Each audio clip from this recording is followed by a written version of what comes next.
쉽게 기성세대들이 하는 얘기들은 뭐였냐면 사라질 거야. 때 되면 다 지나가는 거야. 라는 식으로 얘기하는데 아나에게는 그럴 수가 있는 문제일까? 이 영화는 그렇지 않다는 것을 맨 마지막에 부여잡고 있는 영화다라고 할 수 있는 거죠. 그리고 제일 무책임한 말인 거죠. 읽기 시작할 거야. 내가 어떤 것을 내가 아버지로서 아버지 세대로서 얘한테 뭔가 해주겠다는 것이 아니라 그냥 시간이 흐르면 시간이 약이야 라고 하는 거죠. 제일 나쁜 말이에요.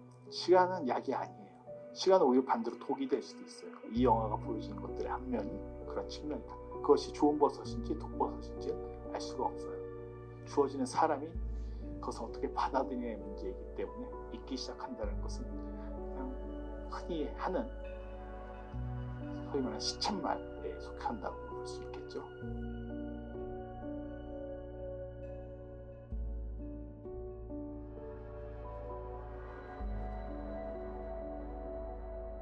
그래서 엄마는 이렇게 편지를 붙이러 달려오는 기차장에서 아마 저 기차가 되게 무시무시하게 보이셨을 텐데 저 장면 딱 보면 알프레드 히치콕의 의혹의 그림자에서 과부 살인마인 찰리가 생각나요. 그래서 조카 찰리와 삼촌 찰리의 대결 구도로 전개되는 히치콕의 영화인데 빅토르 에리스의 벌집의 정령을 대단히 히치콕적 영화라고 하기도 해요. 미스테리 때문에 그런 것은 아니고 제가 보기엔 영화적 이미지로서 이건 거의 의혹의 그림자의 한 컷을 가져왔다고 해도 과언이 아니에요. 의혹의 그림자의 맨 마지막에 보면 초반에 삼촌 찰리가 도착할 때 기차에 도착하는 게 공포스러운 거예요. 마치 리메르 형제의 기원이 되는 기차에 도착처럼 어떤 영화가 출발하는 그런 환상적인 의미도 살짝은 있겠지만 이 기차가 거대한 몸짓과 함께 이 마을로 들어올 때는 어떤 공포, 드라큘라, 폭력 이런 것들이 들어온다라는 느낌을 보여주기도 합니다. 그런 이미지가 겹쳐지기도 하고요. 그리고 아버지가 집에 있는데 영화의 내레이션들이 막 이 현실로 막 삽입해요. 영화 속에서 대사가 이렇게 아버지가 집에 있는데 그 내레이션 일부러 깔아서 사운드로 쓰고 있어요. 다르지 않다는 거예요. 이게 오버랩되고 있는 거예요. 같이 서로 작용하고 있다는 것을 보여주는 거고요. 엄마가 편지 붙이고 기차 갔다가 와서 이렇게 가는데 이건 누구냐면 그 마리아가 아버지랑 있을 때 프랑켄슈타인 만나기 전에 이따 마을에 가서 재밌게 놀자라고 하는 그 아버지의 대사가 이런 식으로 그대로 엄마가 집으로 귀환될 때 들어오기도 해요.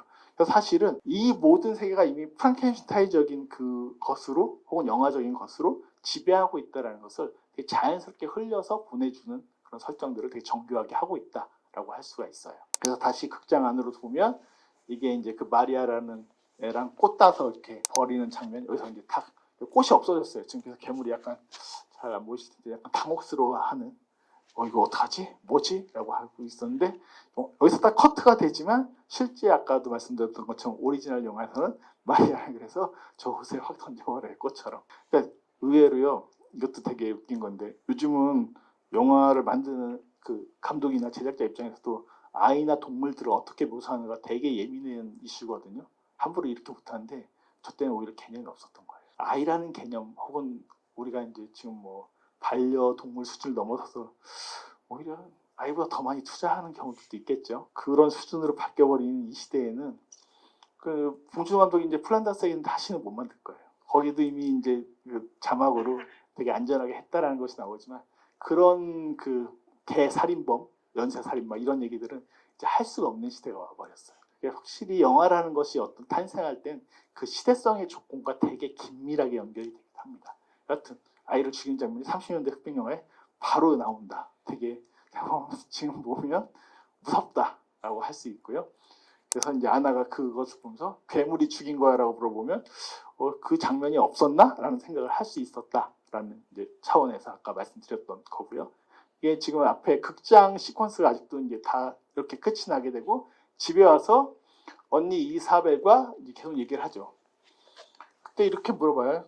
괴물은 왜 그 애를 죽였어? 일단 약간 믿는 것처럼 말을 하는데 어쨌든 그 장면 제가 보기엔 전체적인 맥락 속에서 못 본 것 같아요. 그러자 이사벨이 안 죽였어 라고 하죠. 이사벨이 되게 희한한 아이예요. 뭔가 더 조숙하지만 조숙하다는 여러 가지 징표들이 있는데 확실하게 증언할 수는 없고요. 그게 고양이랑 놀 때예요. 고양이한테 물렸는데 그걸 갑자기 입술에 칠하는 그런 장면들 같은 거 보면 뭔가 이것을 되게 기괴하게 여기거나 아나 되게 진짜 순수한데 투명한데 이사벨은 여기에 대한 매혹 같은 걸 좀 더 눈을 뜨고 있는 그것이 성적인 걸 수도 있고 조금 더 조숙한 아이라는 것이 상대적으로 드러나는데 어쨌든 이사벨이 아나한테 얘기해 줄 때도 안 죽었어. 내가 봤거든. 그러면서 근데 영화에서는 뭐 이렇게 얘기하니까 영화는 다 가짜야 라는 식으로 또 그 아나한테 얘기해주는 그런 장면인 거고요. 그리고 여기서 이미 이사벨이 얘기해요. 눈 감고 잘 들어보라고. 나야 아나라고 부른다고. 이게 이제 영화의 맨 마지막 엔딩에서 반복되는 장면인 거죠. 그래서 이 영화에서는 의외로 한 번이 아니라 이렇게 반복돼서 드러나는 것들인데 이 장면을 놓치기 쉬우신 그런 컷이 될 텐데 실제로는 이미 앞에서 저 상황에 대해서 했다. 그럼 저 때부터는 아나는 홀린 듯이 저 정령을 찾아서 프랑켄슈타인을 찾아서 이제 모험하고 탐험하고 다니는 거예요. 이게 클로즈 유어 아이즈인 거죠. 집에서는 아버지가 서재에서 차도 끓여 마시고 뭐 하시면서 에세이를 막 쓰죠. 벌집에 끊임없는 소요. 이 단어가 계속 이제 앞과 뒤에 똑같이 반복적으로 나오는데 이 벌집에 끊임없는 소요는 되게 민중이나 어떤 대중들로 상징할 수밖에 없는 그런 요소들이 있어요. 그걸 놓고 앞뒤에서 설명하고 있는 문장처럼 이 에세이는 확실히 읽히긴 합니다. 엄마가 또 나와요. 같이 계속 지금 두 번째 시퀀스 말씀드리고 있는 건데 집에서의 상황이에요. 근데 누가 들어왔어요. 제가 보기에는 아빠로 짐작이 돼요.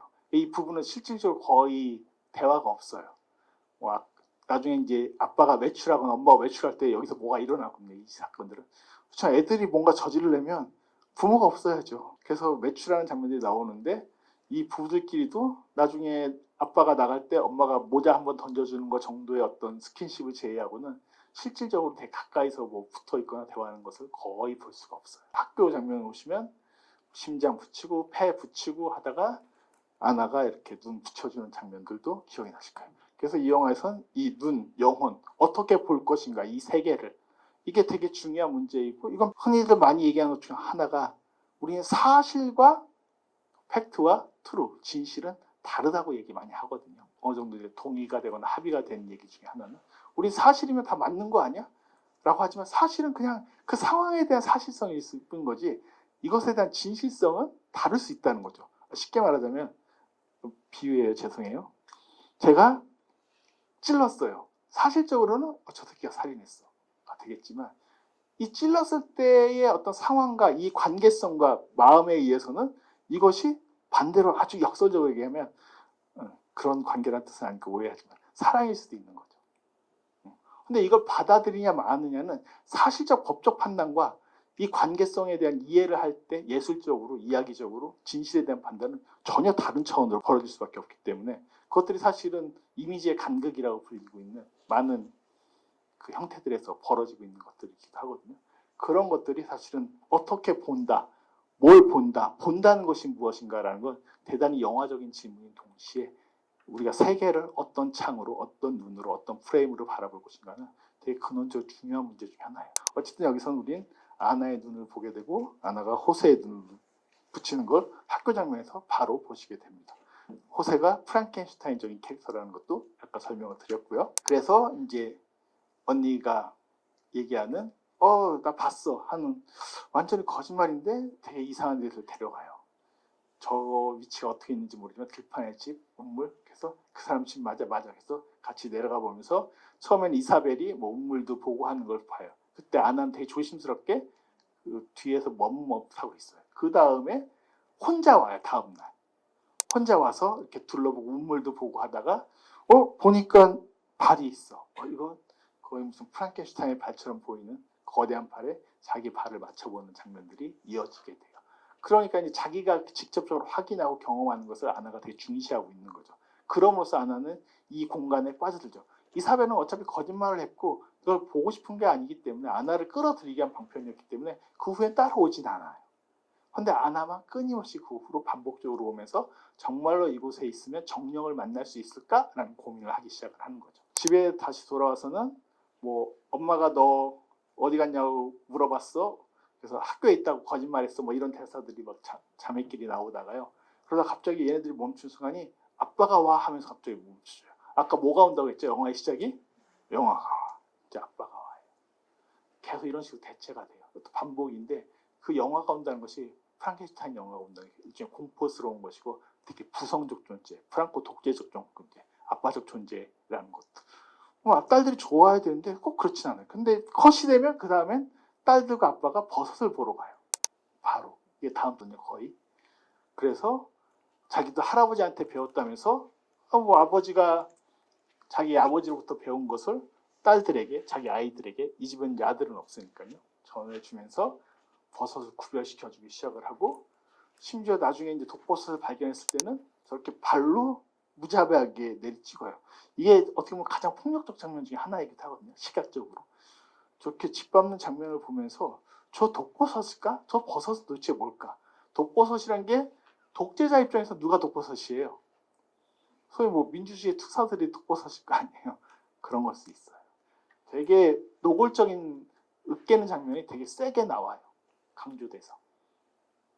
그래서 그냥 독버섯이 나쁜 버섯 이런 식으로 우리의 통념으로 받아들이는 게 이 영화가 짜져 있는 이미지가 아니라 그 독버섯이 도대체 무엇일까를 고민하게 만드는 순간에 영화가 훨씬 더 풍요로워지고 흥미로워질 수밖에 없어요. 그 다음에 이제 아빠가 나가죠. 나가니까 이제 애들이 노는 거 뭘 갖고 놉니까? 아버지 거 갖고 노는 거예요. 아버지 면도기 만지던 거죠. 그런 놀이를 하고 있는 아이들. 공포스러워하지만 또 아버지가 완전히 싫은 건 아니에요. 그래서 계속 프랑켄슈타인의 양가적 존재라고 얘기하는 것들이 아버지와 오버랩됐을 때 이런 장면들을 통해서도 얘기를 해볼 수 있을 것 같고요. 엄마하고 만났을 때는 아나가 물어보죠. 엄마 영원히 뭔지 알아요? 그러니까 엄마는 영원히 영원이지. 흔히 엄마들이 제일 영혼 없이 대답할 때 하는 얘기인 거죠. 이제 드디어 아나가 훨씬 더 적극성을 보여주는 거. 언니가 그랬잖아, 이사벨이. 밤중에 나가 볼 수 있어.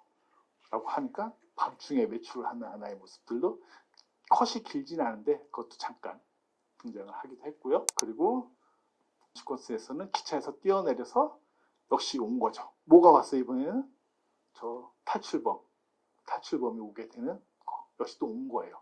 그래서 아나가 있는 그 집에 오게 되고 그 집에서 아나가 이 사람을 보자 자기가 먹던 사과를 주게 되고 나중에 옷도 전해주게 되는 과정까지 이어졌어요. 꽤 긴박한 만남인데 아나는 좋아해요. 왜 좋아할까요? 자기 먹던 사과를 준다는 건 되게 큰 거잖아요. 다음 컷에선 밤의 들판에 이제 그 들판집에 총성이 울리게 되고 어떻게 죽는지는 보여주지 않고 뭐 군인들이 나타난지도 보여주지 않죠. 되게 이미지적으로 마치 만화의 한 컷처럼 처리가 되어 있죠.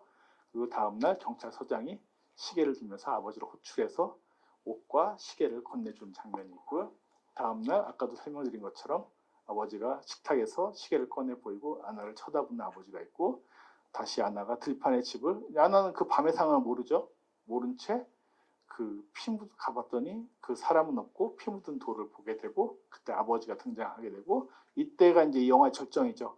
아버지를 봤는데 그 군인을 찾아온 거잖아요. 그 탈영병을 찾아온 건데 그 사람에게는 다가가려고 하지만 아버지를 보니까 도망치죠.